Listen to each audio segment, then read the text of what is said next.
Hello, hello. Hey everyone, I'm Spencer Macdonald. I'm going to be doing a quick presentation on the current state of auditing in Web3, of security auditing, and then some potential future trends that we're going to explore. I'm not an expert, I'm a generalist, just going to be kind of going over the overall business model evolution that we're seeing, so hopefully you find this talk useful. Okay, so we're going to talk about a couple different things. First, we're going to start off with some common definitions of security auditing in Web3. Then we're going to get into some trends that are emerging in the ecosystem. And then we're going to introduce the project that myself and some friends are working on, Spearbits. Okay, so about myself. Again, I'm Spencer, co-founder of Spearbits. Previously, was a DevSecOps product manager at a government cloud agency. Now, Spearbits is a freelance marketplace of vetted security researchers who pair on collaborative teams to conduct security reviews with clients. And we'll get into that in a little bit. Okay, but first let's talk about Web3 security auditing. So what is it? Well, the term itself is actually pretty controversial. Okay. Some folks in the industry have shifted to using the term security review actually instead of security audit, because audit sometimes can give the implication of a one-time stamp of approval, whereas review kind of implies a more collaborative and continuous process. For the purposes of this talk, though, we're going to use the term audit just because it's still commonly used in the industry. So what is an audit? Well, Rajiv from SecurityM gives a really good definition.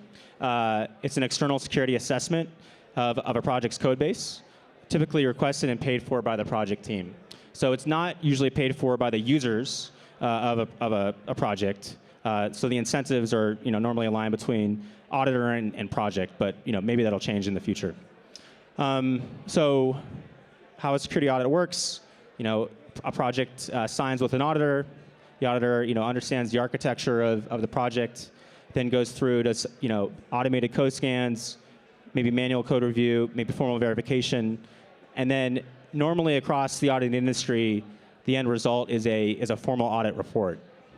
And this isn't going away, but what we're seeing is really a shift towards a more collaborative model where the report still exists really for marketing purposes and to give confidence to the project's end users, but really what we're trying to change is two things. So number one, what matters isn't necessarily the report, it's whether the vulnerabilities that are identified in the audit are actually mitigated by the dev team. And then number two, which is even more important over a longer term time scale, is actually changing the developer team's security software development process into a more collaborative and continuous approach with external security researchers. Okay, so we've defined what a security audit is. Now let's talk about how Web3 potentially compares to other industries. So it's interesting, Rex from DeFi Safety has brought this up before, and I think it's an apt metaphor. Smart contracts have a similar threat model really to aerospace engineering. In terms of both with a plane and with a smart contract, sometimes it can be harder to upgrade it in flight. However, the difference between aerospace and crypto is that the economic incentive to ship is much more rapid and iterative in crypto. So it's more similar to what we see in a Web2 product team, whether it's at Amazon or Google or a large DevSecOps product organization. So specifically, upgradability can add additional complexity since upgrade control is a potential threat vector, meaning like who controls the upgrade is a potential risk. But again, this pressure to ship fast and iterate quickly is similar to this DevSecOps model we see in Web2. So DevSecOps can be defined, at least in the Web2 concept, kind of way, as the ability for a software developer to push code through an automated CI/CD pipeline into a common deployment environment, and then at every aspect of that process, being integrated with organic security researchers. So this is something that we need to get to in Web3. The difference, though, is that we may not be able to get to this continuous delivery of dev teams being able to ship every single day, as is common at like a Google or a Netflix. but we definitely can get to a sustainable and safe development cadence. And then finally, incident response is possible in Web3. It's a lot easier in Web2, depending on how upgradable the smart contract is. But in any case, Web3 teams need to front-load security confidence early in the process. Okay, so speaking of that, we defined what a security audit is, how it compares to Web2 in terms of the threat model. When do you want to get an audit? Well, hopefully as early in your development lifecycle as possible. And really, this is best achieved by having a retainer deal with an auditing firm. So speaking of auditing firms, the top firms are excellent, and they offer great opportunities both for their clients as well as the security researchers that work for them. However, talent and audit availability at scale is a systematic bottleneck that we're seeing in our industry. So in talking to people around the ecosystem, it seems like the average wait time is around 6 to 8 months to get an audit. So again, we may not be, Netflix, we're not shipping every day, but we definitely, in Web3, want to ship new features faster than every 6 months, right? So that's a bottleneck that's kind of holding up the security and also scalability of our ecosystem. And this is because, as is in traditional InfoSec, the barrier of entry to create value is much lower than the barrier of entry to protect value. Okay, so basic definitions on security auditing. We talked about how to get an audit. Now let's talk about where the market's going to kind of fix these bottlenecks. So like the rest of crypto, security auditing is trending towards these community-driven approaches to fix these bottlenecks. So 3 trends in particular. So number 1, talent upskilling. So growing the pie of folks that are qualified and trained to help teams out with their security. Trend number 2 is firms servicing DAOs. So security firms cutting continuous retainer deals in an open form with DAOs. And then trend 3 is DAOs servicing DAOs, these community-driven talent marketplaces that we'll talk about. Okay, so trend number 1. Honestly, probably the most important trend, which is talent, right? At the end of the day, all Web3 is people. And we need more trained people to help ensure the security of Web3. So right now, like an estimate, there's probably only a couple hundred at best security auditors on the planet that work for the centralized firms. And then maybe there's a couple hundred other freelancers that have the requisite skill set of both software development knowledge as well as InfoSec, as well as blockchain knowledge to freelance on audits. So we need to grow the pie. And Rajiv at Securium is doing just that. So Rajiv founded Securium. It's a Web3 security engineering bootcamp. It puts people through a rigorous curriculum, and then after people graduate, then they can get opportunities either at traditional security firms or at other Web3 security organizations. And then another community-driven resource, which is pretty cool, is the ETH Security Telegram chat. So that has a lot of people in it. And it's a place where juniors, people just getting into the security industry, can really ping some of the OGs in the blockchain security space. So really cool place. You should check it out. Okay, so first we talked about growing the pie, getting more talent in the space. Now we're going to talk about growing the pie in terms of over a time scale for DAOs to get a continuous security deal. And this is happening in open governance forms, where security firms are bidding on these huge multi-million-dollar contracts to get continuous security contracts with DAOs. So an example is Immunify with MakerDAO, where Immunify and DeFi Security won a contract to give continuous security services as well as incident response to Maker. And then the second one, which was reported on in the media, was Compound's audit RFP. Long story short, Compound launched an RFP late last year for security audits that OpenZeppelin won. OpenZeppelin's being paid $1 million worth of Compound tokens per quarter, so $4 million worth of comp yearly. And this is a very nascent development, right? Like the Compound RFP was only opened up after an initial governance vote with one firm was put on the forums. Most people understand that selling a DAOs, especially in an open governance form, is complex. There's limited accountability in the counterparty. It's complex. It's a complex agreement, and it's a tough sales challenge that we expect firms are going to have to adapt and grow into dealing with. Okay, so we talked about firms servicing DAOs. Now let's talk about the next logical evolution of that, which is obviously DAOs servicing DAOs.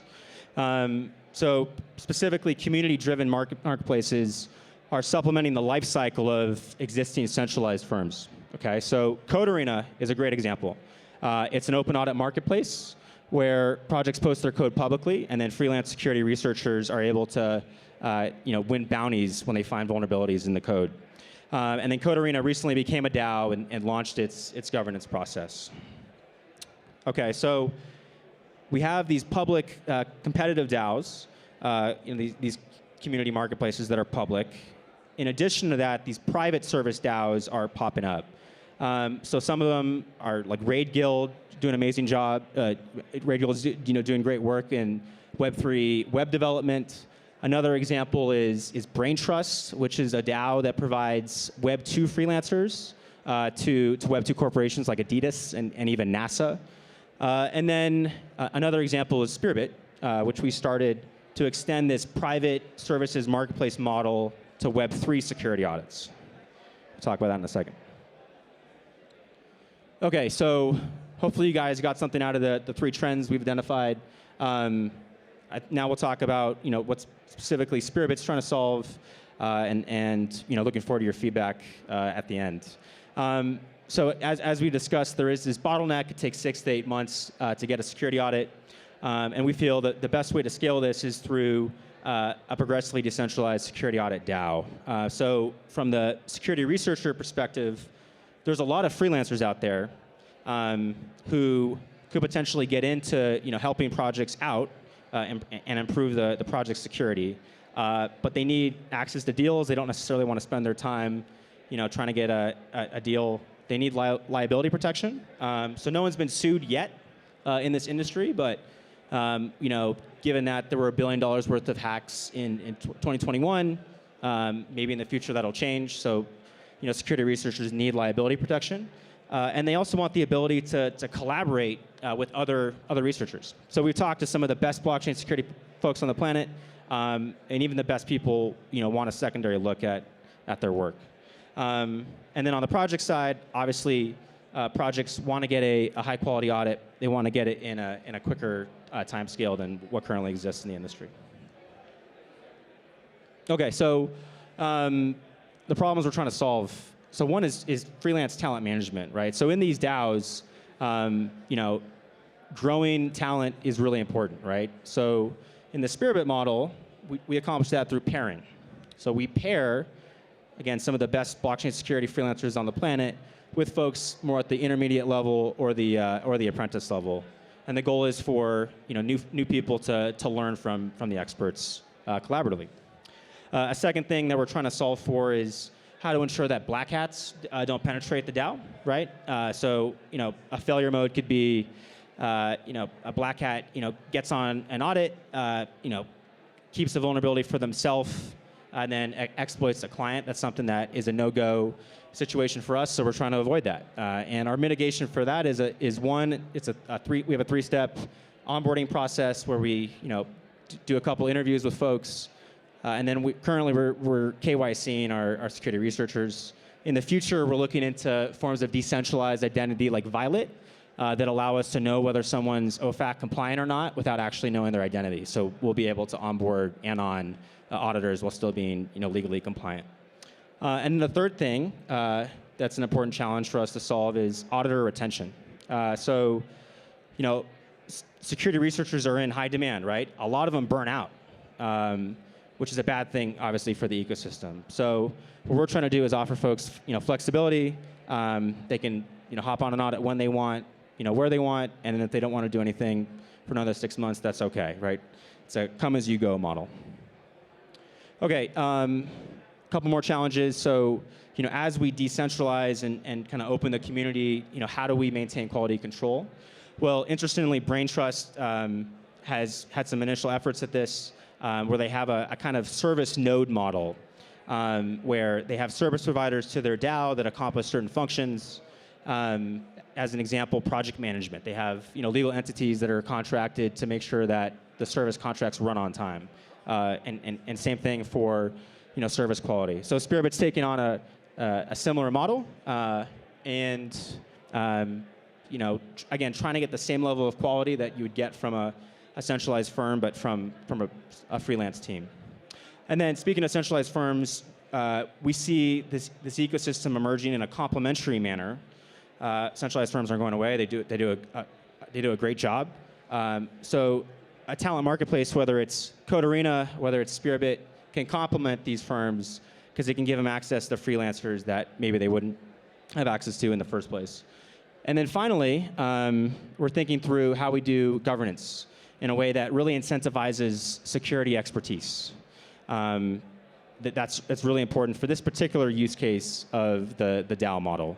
And then we're also trying to incentivize auditors for audit completion, for mentoring folks in our community, and this contributing overall. So yeah, thanks a lot for listening. Hopefully everyone got something out of this. If you have any questions, comments, shoot us an email, hop on our Discord, and then we're also hiring some folks. So yeah, let me know if you have any questions. Thanks. And then the final thing I wanted to say is the Ethereum security community may be small, but it's really tight-knit.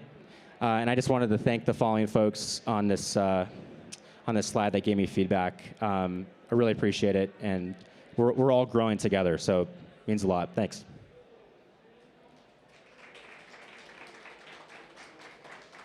Any questions?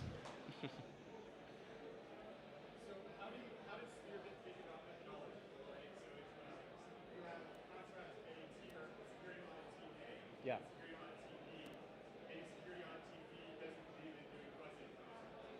It's a great question. I didn't know yet. So my question.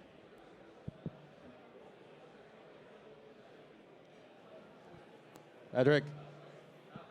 So my question was, how does Spearbit think about methodology in this space? So, like, would you require auditors that use your platform to all do fuzzing to look for a certain bug class? How do you think about those types of issues, or is it more like laissez-faire? Yeah, it's a great question. So our current approach is, we have, a small community thus far of freelance experts that are kind of defining that, right? So with the audits we've done thus far, every audit's included, automated code scanning, static analysis, and the like. It's included manual code review.